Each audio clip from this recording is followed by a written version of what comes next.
আজকে সকালে যাচ্ছি মামা বাড়ি। দিদুর শরীরটা একটু খারাপ, তো আমি, ভাই, মা আর বুনু আর ড্রাইভার যাচ্ছিলো। তো অলমোস্ট চলে এসেছি।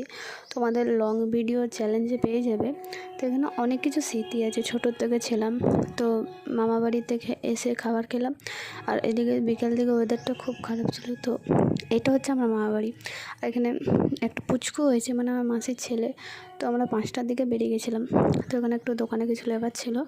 তো মায়াবাজার অলমোস্ট মানে রেলওয়ে বেরিয়ে গেছিলাম।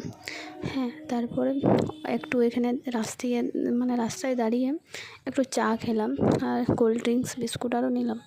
তো আবার বেরিয়ে গেলাম, যেহেতু আমাদের এইদিকে বাড়িতে বৃষ্টি হচ্ছিলো, বাবা বলছিলো। তো রাস্তায় দাঁড়িয়ে একটু ফুচকা খেলাম, আর ওয়েদারটা দেখো। তারপর ফুচকা টুচকা নিয়ে খেয়ে পরে তারপরে বৃষ্টি স্টার্ট হয়ে গেছিলো। আবার রাস্তায় একটা বিস্কুট খেলাম, যেটা ভাই নিয়েছিল। তো বাড়িতে এসে মাংস, ভাত আর আলু পোস্ত খেলাম। তো আজকে